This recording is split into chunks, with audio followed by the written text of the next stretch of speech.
बिस्मिल्लाहिर्रहमानिर्रहीम। शुरू अल्लाह के नाम से जो बड़ा बाबरकत नहायत रहम वाला है। अस्सलाम वालेकुम नाजरीन कराम, उम्मीद है आप लोग खैर आफियत से होंगे।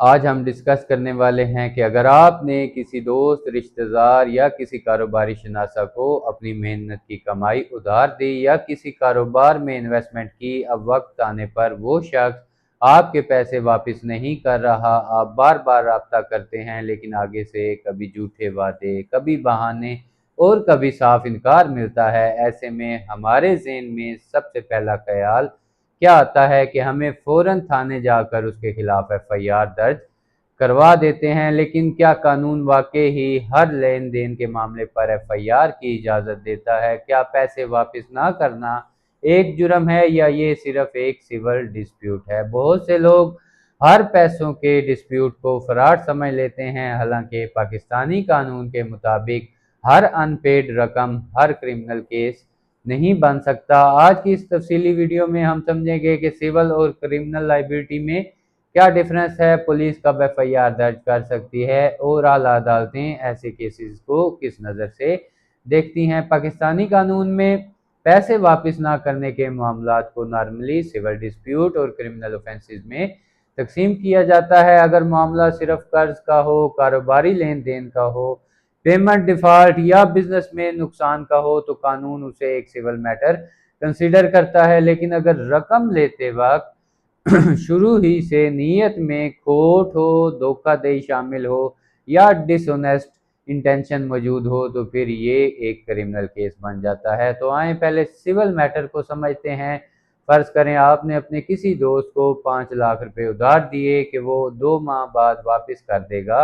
अब बाद में उसका कारोबार खराब हो जाता है, वो किसी फाइनेंशियल क्राइसिस का शिकार हो जाता है और आपकी पेमेंट लेट करता रहता है, तो सिर्फ रकम वापस ना कर पाने की वजह से वो मुजरिम नहीं बन जाता। ऐसे मामलात में पुलिस एफआईआर दर्ज नहीं करती, यहाँ आपको सिविल कोर्ट का दरवाज़ा खटखटाना पड़ता है। सिविल कानून के तहत ऐसे मामलात में आप अदालत में रिकवरी सूट यानी कि दावा ज़र डिग्री दायर करते हैं। ये एक सिविल केस होता है जिसमें आप अदालत से ये इस्तदा करते हैं कि सामने वाले शख्स को हुक्म दिया जाए कि वो आपकी रकम वापस करे। इस केस को जीतने के लिए आपके पास कुछ बुनियादी और ठोस डॉक्यूमेंट्री एविडेंस का होना ज़रूरी है, जैसा कि आपने कोई तहरीरी एग्रीमेंट किया हुआ हो या फिर कोई स्टैम्प पेपर मौजूद हो, बैंक ट्रांसफ़र का रिकॉर्ड या रसीद होनी चाहिए, कोई चेक वगैरह मौजूद होना चाहिए। यहाँ तक कि आपकी व्हाट्सएप चैट्स, वॉइस नोट्स और गवाहान भी आपके केस को मजबूत करने में अहम किरदार अदा करते हैं। इन केस अगर आपके पास ये सारे शवाहिद मौजूद होंगे तो सिविल कोर्ट आपके हक में डिग्री जारी कर सकती है और बज़रिए अदालत उस शख्स की जायदाद या असासे फोरफीट यानी कि करवा कर आपकी रकम रिकवर की जा सकती है। ये तो हुआ सिविल डिस्प्यूट। अब आते हैं इस अहम सवाल पर कि क्रिमिनल केस कब बनता है और एफआईआर कब हो सकती है। अगर आप ये साबित कर दें कि पैसे लेते वक्त ही सामने वाले की नीयत में फ्रॉड था तो ताज़ीरात पाकिस्तान यानी कि पीपीसी के तहत पर्चा दर्ज हो सकता है। क्रिमिनल केस बनाने के लिए चंद चीज़ों का साबित होना लाजमी है। सबसे पहले ये कि रकम झूठ बोलकर या फ्रॉड के जरिए आपसे ली गई थी, आपको जानबूझकर फर्जी और जैली दस्तावेजात दिखाकर सरमायाकारी पर मजबूर किया गया था। पैसे लेते वक्त ही उसका इरादा रकम हजम करने का था, जिसे कानून में इंसेप्शन ऑफ फ्रॉड भी कहा जाता है। इनको मिसालों से समझते हैं। सबसे पहले सिविल केस का समझते हैं। एक शख्स ने वाकई ही कारोबार के लिए आपसे शराकतदारी की, लेकिन मार्केट के हालात की वजह से उसे नुकसान हो गया और वो अब पैसे नहीं दे रहा। ये खालिसतन एक सिविल डिस्प्यूट बन जाता है।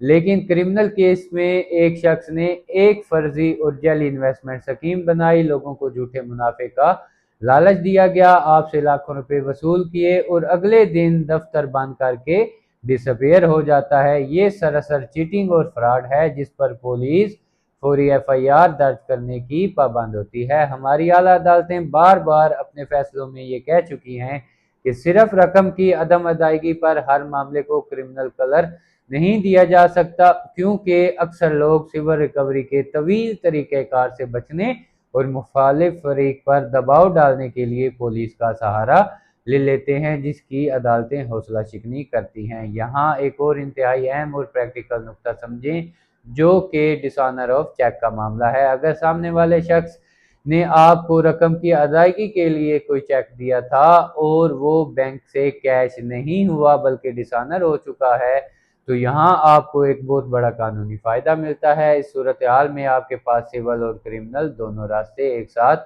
ओपन हो जाते हैं। आप ताज़ीरात पाकिस्तान की सेक्शन 489F के तहत उस शख्स के खिलाफ थाने में फौरी FIR दर्ज करवा सकते हैं, जिसमें 3 साल तक की कैद की सज़ा मुमकिन हो सकती है। और इस FIR के साथ साथ आप अपनी रकम की वापसी के लिए सिविल कोर्ट में summary suit for recovery under order 37 CPC के तहत एक तेज़ रफ्तार सिविल केस भी फाइल कर सकते हैं। आखिर में मेरी आपके लिए एक प्रैक्टिकल और कीमती कानूनी एडवाइस ये है कि जब भी ऐसा कोई मसला हो, गुस्से में आकर फ़ौरन थाने दौड़ने की बजाय सबसे पहले अपने वकील के ज़रिए सामने वाले को बाकायदा एक लीगल नोटिस भेजें। अपने तमाम शवाहिद जैसा कि बैंक स्टेटमेंट्स, चैट्स, रसीदें इकट्ठी करें और फिर दुरुस्त कानूनी रेमेडी का इंतखाब करें। ज़बानी दावों की कानून में कोई हैसियत नहीं होती, इसीलिए हमेशा अपना रिकॉर्ड तहरीरी शक्ल में महफूज रखा करें।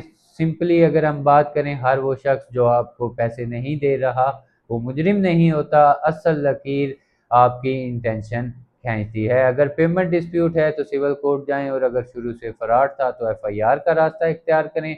उम्मीद है आज की ये वीडियो आपके ज़हन में सिविल और क्रिमिनल केस का ये फ़र्क विद रिगार्ड टू पेमेंट बिल्कुल वाज़ेह कर दिया होगा। अगर आपका इस हवाले से कोई भी क्वेश्चन हो तो नीचे कमेंट सेक्शन में ज़रूर लिखिएगा। कानून से बाखबर रहने और अपने हकूक़ जानने के लिए इस वीडियो को लाइक और शेयर लाजमी कीजिएगा और चैनल को सब्सक्राइब करना ना भूलिएगा। शुक्रिया। अल्लाह हाफ़िज़।